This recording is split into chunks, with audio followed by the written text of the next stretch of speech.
Namaste, dear friends. I assume that those of you who are watching this have practiced yoga for some time. Some of you might even have a regular yoga practice. And it's likely that you have experienced for yourself the benefits of yoga.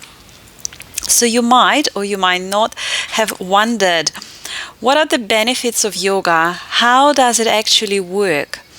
So today I would like to share some of the insights with you on how yoga works. First, a little bit of a background. Yoga is a very ancient practice. It was developed in India many thousands years ago. And surprisingly, yoga was developed for men. Surprisingly, because nowadays there are hardly any men in classes and we mostly see women.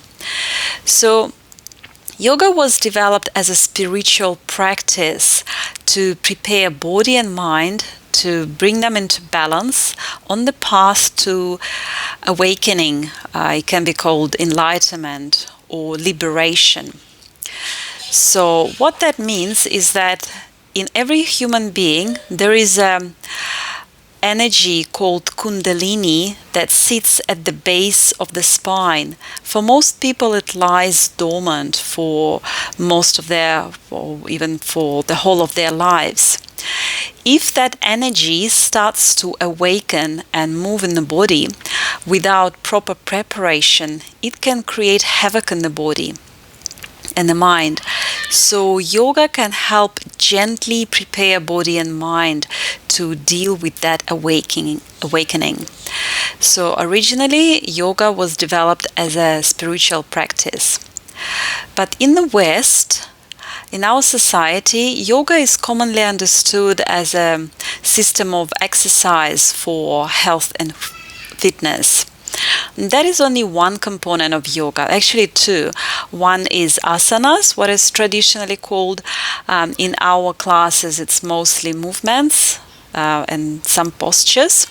And also the other component is breathing. So, but these are only two components. Broadly speaking, yoga is a way of life. So you might have experienced that for yourself. If you have been practicing yoga for quite some time, you might notice that not only you have fewer pains and aches and you feel calmer, but also you're making healthier, better choices for yourself, whether it's in the relationship with people, with food, or with things. And these are all the effects of yoga. So there are obvious and scientifically proven benefits of yoga. On a practical physical level, yoga helps to reduce stress and brings about relaxation. If the body is constantly under stress, then those stress hormones, which are adrenaline and cortisol, they are released into the bloodstream. Over the time, they cause inflammation, which results in anxiety, depression, immune deficiency, and all sorts of health-related issues. Yoga helps to bring everything into balance. But how does exactly do that? So it happens in a few ways. First, through movements and postures, the nerve supply from the brain to the organs and back to the brain is increased. And what that means, if there is an improved nerve flow from the brain, it means that we can respond to the internal as well as external stimuli faster. So we can adapt to changes faster, and we are able to deal with stress. We're able to adapt to new environment faster. Secondly, movements and also breathing techniques help to increase blood flow and oxygen to different organs. So those organs, internal organs, are functioning at a better capacity. So that's how we experience better health, and generally we increase the lifespan of our bodies.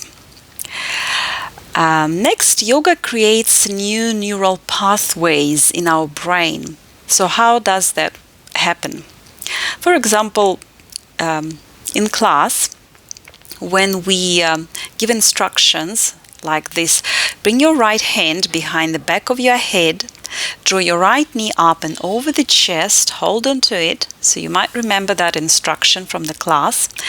When we hear that instruction for the first time, the brain creates new neural pathways in the brain. And of course, over the time, we get used to that instruction, so that process becomes automated. It's not new anymore. That neural pathway is built. But we want that process to continue. So in our yoga health classes, we always include new movements, new meditations, but also new ways of describing the same things, because we want you to keep learning. We want our students to keep building those new neural pathways. The body and mind, they are connected, they are interrelated. What is reflected? The mind is reflected in the body, and body is reflected in the mind. So we are one whole. Yoga also helps to balance left and right brain hemispheres. There are specific meditations, specific breathing techniques, and also generally movements that include cross-patterning that help to achieve that. And what that means, if there is a better balance between the left and right brain hemispheres, it means that there is a better communication between the two sides of the brain. One is logical and one is more intuitive. So you are able to use more of your brain, and your capabilities are expanded. On a physical level, yoga helps to lengthen the spine and also stretch and strengthen the back muscles, improve posture, which means you experience fewer aches and pains, and those vulnerable parts of the body like the neck and the lower back, there are fewer injuries there and fewer headaches. So yoga brings body, mind and breath into union, into one harmonious whole. Yoga helps to integrate everything. When a person is integrated, it means that we are able to, our movements become smooth, free-flowing.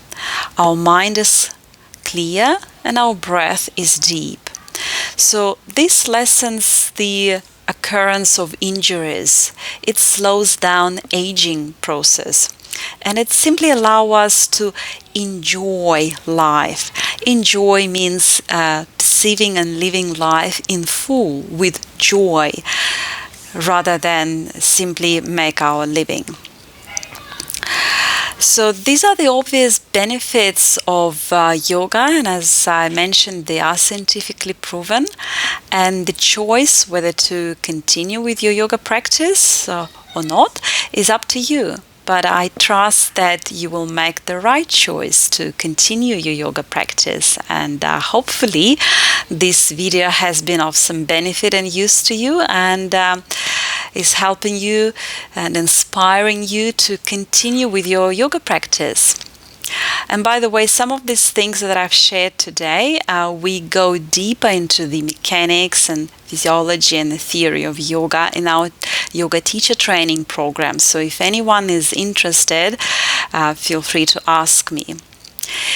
If you have any other general comments or questions, please include those below in this post, and I will be happy to answer them. Have a wonderful day, and namaste.